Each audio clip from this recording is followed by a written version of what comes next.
గురు పౌర్ణమి వేడుకలు వాడవాడల షిరిడి సాయిబాబా దేవాలయాల్లో నిర్వహించారు.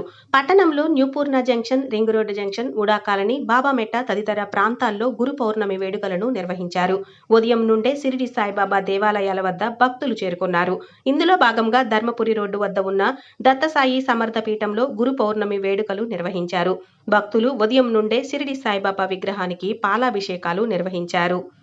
ఈ సందర్భంగా అవధూత సాయి సుందర మహారాజ్ మాట్లాడుతూ, ఆషాఢమాసం శుద్ధ పౌర్ణమి రోజున గురు పౌర్ణమిగా ప్రసిద్ధి చెందిందన్నారు. షిరిడి సాయిబాబా జీవించి ఉన్న సమయంలోనే గురు పౌర్ణమి యొక్క విశిష్టతను తెలిపారన్నారు. అలాగే దత్తసాయి సమర్థ పీఠం ఉత్తరాంధ్ర జిల్లాలోనే మొట్టమొదటిగా స్థాపించడం జరిగిందని అన్నారు. అంతేకాకుండా ప్రతి గురువారం సాయిబాబా ఉత్సవ విగ్రహానికి పాలాభిషేకాలు నిర్వహించి సాయంత్రం భజన, ప్రసాద వితరణ కార్యక్రమాన్ని నిర్వహిస్తున్నామన్నారు. శ్రీపాదవల్లభ నరసింహ సరస్వతి శ్రీ గురు దత్తాత్రేయాయ నమః. ఈరోజు మనందరికీ తెలిసిన విషయమే ఆషాఢ శుద్ధ పూర్ణిమ, గురు పౌర్ణిమ అని పిలుస్తారు. మొట్టమొదటి అవతారం ఆది గురువు దత్తాత్రేయమూర్తి స్వామి అని చెప్తారు. తర్వాత వేదవ్యాసుల వారి మనందరం కూడా చెప్తాము. ముఖ్యంగా షిరిడి సాయి భక్తులందరికీ కూడా ఈరోజు చాలా పర్వదినం. ఎందుకంటే బాబా గారు షిరిడీలో ఆయన జీవించున్నట్లు రోజుల్లో ఒకరోజు ఈ స్తంభాన్ని పూజించుకోండి అని ఆ రోజుల్లో స్వామి సేవ చేస్తున్న సేవకులకి చెప్తారు. వెంటనే స్వామి ఎందుకు ఇలా చెప్పారు, ఇవాళ ఏమిటో విశేషం ఉంది, ఈ స్తంభాన్ని ఎందుకు పూజించమన్నారు అని వాళ్ళలో కాకాసాబ్ దీక్షిత్ అని, హేమాది పంతులు, స్వామి చేతులు రాసిన వాళ్ళందరూ కూడా చూసుకుంటే పంచాంగం చూస్తే ఆ రోజు గురు పౌర్ణిమ, ఆషాఢ శుద్ధ పూర్ణిమ, గురు పౌర్ణిమ అని ఉంది. అయితే స్తంభాన్ని పూజించు అన్నారు. ఆ ద్వారకామాయికి ఒకే ఒక స్తంభం ఉంది, ఈ స్తంభాన్ని పూజించుకోండి అని చెప్పారు. అంటే ఈ స్తంభం అంటే మూలాధారం, ఈ సృష్టి అంతటికీ మూలాధారం ఆ దత్తమూర్తి. అదేవిధంగా మన మానవ శరీరంలో వెన్నెముక మూలాధారం. కాబట్టి మనం ఈ రోజున బాబాగారికే పూజ చేయాలి అని ఆయన దగ్గరికి వెళ్ళి, స్వామి మీ ఆదేశంగా వచ్చింది, మీ ఆజ్ఞ ప్రకారంగా ఈరోజు మీరే మాకు సద్గురు స్వరూపులు కాబట్టి మేము గురు పౌర్ణిమ కార్యక్రమం మీకు పూజ చేసి దండలు, సాలువలు, ఫలాలు, పత్రాలు, పుష్పాలు అన్నీ సమర్పించి మా ఆనందాన్ని, మా భక్తిని, మా తాలూకా ఏమిటో సర్వస్వం మీకు అర్పించి మీకు వ్యక్తీకరిస్తున్న ఈ రూపంలో. కాబట్టి మీరు ఎలాగైనా ఒప్పుకోవాలని అందరూ ఒప్పిస్తారు.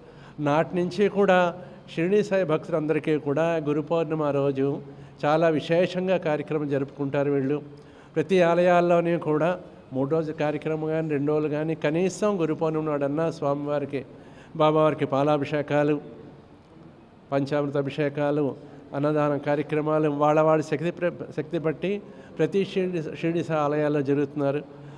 అదేవిధంగా ఈ ఆలయం మన ఉత్తరాంధ్ర జిల్లాలో మొట్టమొదట 1989వ సంవత్సరం 1989 సంవత్సరంలో శంకుస్థాపన చేసి 1990 శ్రీరామనవమి నాడు బాబావారి తాలూకా విగ్రహ ప్రతిష్ఠా కార్యక్రమం, ఏప్రిల్ 1 నాడు ధుని అవధూత వెంకటేశ్వర వారు గులగముడి దగ్గర ఉన్నారు, ఆయన తాలూకా ఆశ్రమం అక్కడి నుంచి ధుని, ఒంగోలు నుంచి భరద్వాజ మాస్టర్ గారు వాళ్ళు తీసుకొచ్చిన, షిరిడి నుంచి వాళ్ళు తెచ్చిన ధుని తీసుకొచ్చి ఇక్కడ ధుని ప్రతిష్ఠ చేయడం జరిగింది. మొట్టమొదట ఈ 3 జిల్లాల్లో కూడా ఉత్తరాంధ్రలో మొట్టమొదటి టెంపుల్ ఈ టెంపులే. ఇది నాటి నుంచి కూడా మేము దీన్ని కమర్షియల్ చేయలేదు. వచ్చిన భక్తులందరూ కూడా శ్రీరామనవమి, ముఖ్యంగా గురు పౌర్ణమి, దసరా, ఈ 3 రోజు విజయదశమి, బాబా గారి సమాధి రోజు, ఈ 3 రోజుల్లో కూడా భక్తులందరూ కూడా స్టేజ్ ఎక్కి స్వామివారికి పాలాభిషేకాలు చేసుకోవడం, వాళ్ళ తాలూకా భక్తి చాటుకోవడం జరుగుతున్నది.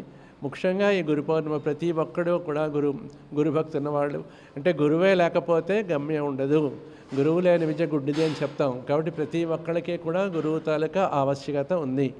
అందులో ఈ కలికాలంలో ఎవరిని గురువుగా నమ్ముకోవాలి, ఎవరిని గురువు అని భావించాలి అని తెలుసుకోవడం చాలా కష్ట పరిస్థితిలో ఉంది. కాబట్టి ఎవరైనా సరే మొట్టమొదటి గురు చరిత్ర పారాయణ చేయండి, దత్తాత్రేయుని ఆరాధించండి.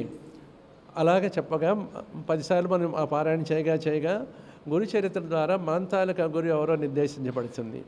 అందుకని సజీవంగా ఉండే వాళ్ళకన్నా కూడా ఇటీవల మనకి షిరిడి సాయిబాబా గారి సమాధి నుంచి కూడా నేను మాట్లాడుతున్నానని చెప్తున్నారు. నా ఎముకలు సమాధానం చెప్తాయి, నా మట్టి సమాధానం చెప్తుంది అని ఎన్నో చెప్తున్నారు. ఎంతోమంది భక్తులు స్వామి దగ్గరికి వెళ్ళిన వాళ్ళు అనుభూతులు పొందుతున్నారు.